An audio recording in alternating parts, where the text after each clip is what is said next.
Mun kula terangno nggih masalah salat nggih. Terus kula tak terangno dari awal redaksi ini Nabi, terus kula terangno hukum fikih. Badhe niku nembe kula terangno ilmu filosofi ne salat. Ngendikane Kanjeng Nabi Muhammad sallallahu alaihi wasallam niku teng hadis sahih mutawatir niku as-sholatu khairun maudhu'un fa aktsir aw aqillah. Kula balen malih. As-sholatu khairun maudhu'un fa aktsir aw aqillah. Jadi salat itu kebaikan yang sudah bawaannya dulu. Jadi sudah bawaannya salat itu kebaikan. Maudhu itu sesuatu sing asli. Pokoknya salat itu mesti apike. Sebab niku ngendikane Nabi cek kowe ngekeh-ngekehno jumlahe salat, cek jumlahe napa sih? Dalam konteks artinya salat fardu karuan nggih, kaifiyahe karuan, aturane karuan. Terus salat niku wonten disebut an-naflul mutlak atau sunat mutlaqah. An-naflul mutlak atau sunat mutlaqah itu pantangannya hanya 3, enggak boleh ba'da subuh hatta tatlu asyamsu nggih sampai srengenge napa mledhek. Gak oleh pas waktu zawal. Nggih niku antarane mriki pinten nak dhuwur nggih 12:05 menit nggih. Wis pokoke meh dhuwur niku mboten angsal. Niku jenenge wektu napa? Zawal. Terus nomor 3 ba'da asar nganti napa? Surupe napa? Srengenge. Larangan 3 salat ini bisa dibatalkan kalau ada sebab yang mukorin. Misalnya bar ngasar kok ana wong mati. Berarti kita angsal salat napa? Jenazah. Utawa kowe bar subuh mlebu masjid terus dhe wudu. Niku ana ulama sing darani tetep salat tahiyat napa? Masjid. Mergo sebabe nggih dukhulul masjid. Jadi hanya ada pantangan niku wau. Niki rungokno tenan nggih. Nah terus yang menjadi kontroversi mulai zaman ulama ngantos samangke itu kaifiyah kados traweh. Wis ora usah tersinggung niki ilmu. Teng riwayat-riwayat Bukhari Muslim Nabi nu nak witir itu 9 rakaat. Lam yakut minhunna fi akhirihinna illa wahidan. Di Nabi nate salat witir itu 9 rakaat enggak duduk sama sekali, mau terakhir duduk pas ke-9 terus salam. Nah, sebagian riwayat Nabi memotong sholat itu sholatul laili masna berarti 2 8 terus 1 witir. Ini rungono tenan. Sehingga ketika ada sholat tarawih yang 4 rakaat tanpa tasyahud, sebetulnya secara fikih pasti kita sepakat sah. Karena kalau 4 rakaat tanpa tasyahud pertama, kenapa kita katakan sah? Karena Nabi malah pinten songo luwih seru to. Mboten ini karena menjadi kontroversi. Nah, dan tidak satu pun ulama di dunia yang mengatakan tasyahud awal itu wajib. Sampean yakin tasyahud awal wajib atau sunat? Sunat. Artinya khasnya hukum sunat itu gimana? Kalau ditinggalkan tidak batal. Berarti misalnya ono tarawih 4 rakaat berturut-turut, berarti tidak ada masalah karena yang ditinggal artinya tasyahud awal yang kita yakin itu hanya sunat. Tapi dasar ora cocok itu didadekno masalah kan. Dalile apa ya? Dalile ora cocok. Lah sing darani masalah padahal darani tasyahud awal iku sunat. Kowe salat zuhur tasyahud awal sunat atau wajib? Sunat. Nak sunat tuh khas ya, ditinggal batal lho ora. Mboten. Tapi nak sing ora cocok ya batal. Hukum ora cocok ora cocok. Mboten iki kula terangno. Nah, tarawih itu yang kontroversi ini teng kitab Majmu' karangan Imam Nawawi. Ya akal-akalane tiang-tiang niku. Kula nganti sakniki kan mboten nate ngimami, tapi nggih tak kandhani imam. Supaya niat ngakali pangeran, tapi pangeran bakali ya ora kena. Ngeten, ini dawuh Imam Syafi'i. Tarawih itu kalau terakhir kan pinten? 3 rakaat ya. Kan 2 rakaat dulu.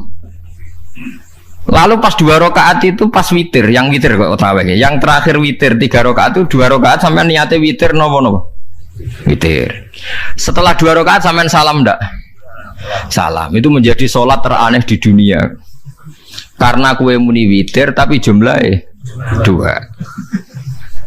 Nah, itu sholat teraneh napa di dunia.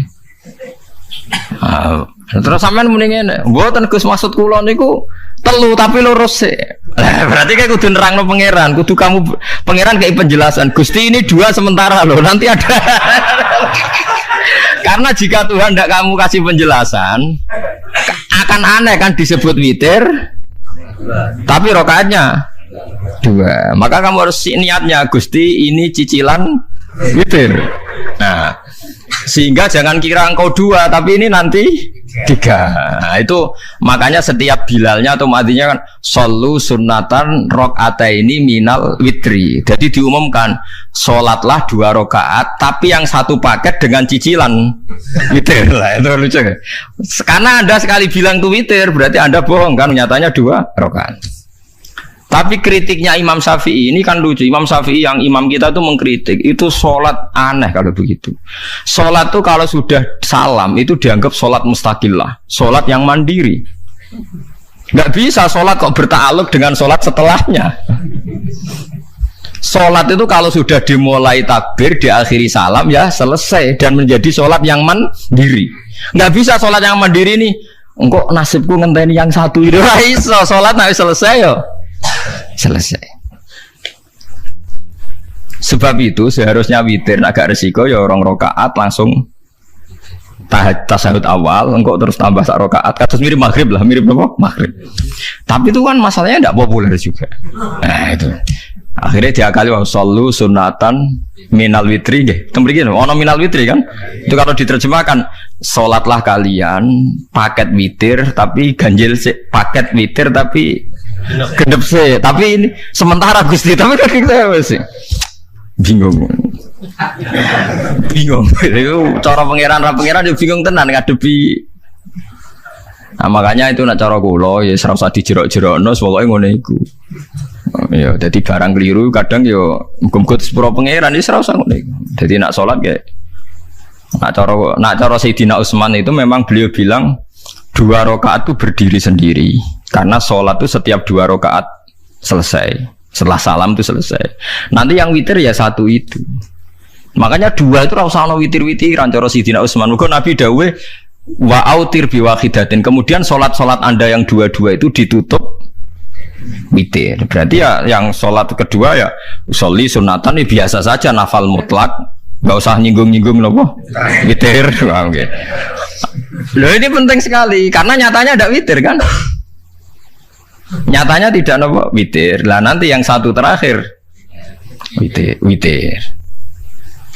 Ya tapi adatnya ngoten niku. Jadi ini perlu sampean ketahui, sholat itu memang banyak masalah di secara fikihnya. Karena tadi kalau sampean niat witir, setiap sudah salam itu kan berarti selesai dan berdiri sendiri. Lah kok suwe-suwe nak rakaat sing terakhir batal lah berarti sing ngarepe melok batal. Mergo sak paket koyo capres mbek napa? Cawapres. Ora iso salat kok ono. Nah, itu paham ya. Terus niku kefiah salat. Di sampean memang akal-akalan tenggene witir pun bener solu sunnatam minal witri rakaataini. Jadi niku rondok bener ya rondok ngawur. Dadi ngawurnya itu tadi wong salat niku mustaqillah setelah ditutup salam selesai kok bergantung. Hanya nasib 2 ini kan bergantung setelahnya kan. Mana ada salat kok sudah ditutup berkaitan. Mulane kula nu nak witir ya ora tau tak niati witir. Mun kula ora cocok mbek pengumuman niku ora pati cocok. Kula tapi kan kula makmum. Ora malah dihisab kan cara salah yes. Usolli sunatan anut imam teng ati kula mpun sesuai. Nah, ame salah ya malah salah, nak bener ki melok napa? Bener tepak-tepakan wonten mawon. Jadi kula niku wong alim fikih tapi paling tersiksa kok kalah mbek adat, kalah mbek napa? Adat. Nabi nentang adat ora apik. Jare Nabi kono umume wong ya melok umume wong. Nek wong bento ya melok napa? Bento. Nah itu intinya Imam Syafi'i harusnya punya rasa malu orang yang mengatur sholat sedemikian rupa. Sebenarnya sholat itu niatem salah lah, keliru lah. Wong sholat itu wis apik, ora usah detail-detail napa niat. Mulane jare Imam Syafi'i kowe mlebu masjid niat duha ya untuk tahiyat masjid, niat tahiyat masjid nek waktu duha ya untuk duha. Karena wis barang apik, piye-piye tetep apik. Ngono dadi ora usah ribet-ribet niat ngono bae wong barang apik. Paham ya? Tapi kan sederhana kan sebenarnya kita tidak perlu bulat, tidak perlu apa bulat. Paham ya? Terus ini penting. Nah, terus yang ketiga masalah kesunatan jamaah dan tidak. Ini kalau terang detail. Menurut hukum fikih, tahajud itu jelas gak disunatkan jamaah. Witir juga gak disunatkan jamaah. Tapi semua ulama yang bilang tidak disunatkan itu gak ada yang memfatwakan hak batal kalau berjamaah. Jadi tidak ada yang bilang dikatakan batal kalau jamaah. Cuma tidak disunatkan jamaah. Tapi Rasulullah itu pernah main di salah satu sahabat di waktu duha. Sahabat itu sakit, ingin ngundang Rasulullah, kepengen dalamnya di kenangan nanti tinggi sholat sinten Rasulullah. Ternyata Rasulullah ketika sholat, anak-anak dan istrinya yang sakit tadi ikut jamaah dan Nabi membiarkan. Bahkan Nabi sempat ngatur soft. Padahal itu satu bentuk sholat yang kategorinya nggak disunatkan apa? Jamaah. Itu makanya Imam Nawawi bilang sholat-sholat yang nggak disunatkan jamaah itu masih boleh jamaah. Seperti witir, duha. Nggih, tapi aja terus jadi gerakan tahajud bersama. Nah niku kula ora cocok nih. Wong ora kepen tahajud kok dijak nopo? Tahajud. Kula nggih nate dipamiti Gus nek ana tahajud bersama piye? Cangkem ora usah. Wong sing ngeloni bojone yo lagi ibadah, bocah ibadah sing ora enak. Mergo jare Nabi wis jelas wa fi buti ahadikum sedekah. Nanti kowe ku malah lucu. Wis ibadah kok bocah apa? Ibadah. Jadi sing ngeloni, lho ngeloni ra kudu ngeloni bojo, ngeloni anak iku ya napa? Ibadah. Takokno ruhen. Nak ngeloni bojo gak di masa depan ngeloni apa? Anak. Ngeloni anak nggih napa? Ibadah. Ning omah njaga anak bojo timbang dhewean nggih napa? Ibadah. Mulane kula nu rapati cocok nek ana tahajud bersama oleh tapi aja dadi gerakan. Nek sing pun nglampahi nggih monggo, sing umate seneng nggih monggo, itu tetap baik. Tapi baiknya bergantung sejauh mana ini tidak dimasalkan. Sekali dimasalkan tetap tidak napa baik. Karena nanti punya akibat yang sedang baik diajak baik yang lain, dari baik nikmat menjadi baik gremeng itulah itu perkara kan. Hanya orang kan sepakat kan nak ngumpuli bojo ibadah, kabeh ulama sepakat kan. Dan itu penggemarnya banyak. Terus dijak ibadah yang penggemarnya sedikit. Dasar imamnya ra cocok. Lah itu kan resiko agama dikomentari kan tinggi. Makanya tidak usah dimasalkan. Sing kelon ya keben, sing turu gitu apa? Keben karena turu ibadah kan. Turu niku mari ra maksiat. Wong zina mergo ora turu. Wong maling mergo ora turu. Wong ngrasani wong mergo ora turu. Mulane kula nate cerita teng ngaji niki ana ulama wali.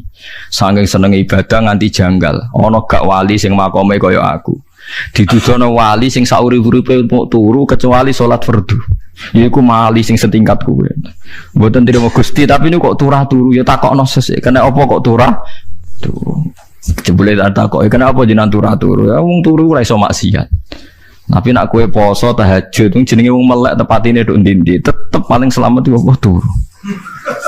Akhirnya ngakoni dene jebule alim kowe lah ya dadi turu iku iso dadi wali. Ke wong turu ora ngarah zina, ora ngarah maling, ora ngarah ngrasani wong. Dadi mulane akeh wali sing berangkat saka napa turu. Mulane Ashabul Kahfi ku wali sing kramate ku turu suwi. Mergo turu iku nak tepak. Niku iso dadi napa? Wali. Mulane kenapa kramate Ashabul Kahfi napa? Turu. Tapi aja tiru. Iki cerita ilmu, dari ilmu ora kudu setuju niku niki ilmu. Difaham ya terus.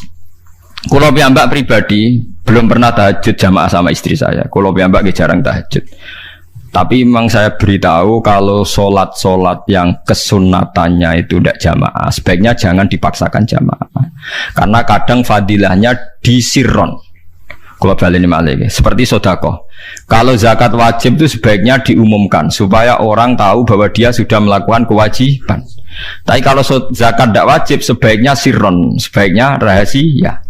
Begitu guys sholat jamaah itu kenapa baik di sholat fardu? Karena kalau yang tidak jamaah kan dikira dia tidak sholat. Makanya kesunatannya sholat fardu nomor jamaah. Tapi selalu potensi riya, sum'ah, pamer itu ada sehingga ada sholat-sholat yang dari awal didesain supaya tidak kelihatan orang. Yaitu sholat nggak usah berjamaah. Plus baik di rumah. Semua ulama ijma sholat sunat itu baik di rumah apa di masjid. Di rumah. Di rumah, di dalam kamar sama di kamar tamu, ruang tamu baik di dalam kamar. Bahkan Nabi nyebut sholat fiko ibaidiyah di kamar paling dalam. Nah, bagaimana mungkin sholat yang sudah didesain sirron begini, misalnya kayak tahajud, disunatno bengi-bengi ben ra wong roh, disunatno ning jero kamar ben wong ra roh. Jebule jamaah kan jadi aneh kan. Tapi kan tentang ya goblok, barang apa kok mbok tentang.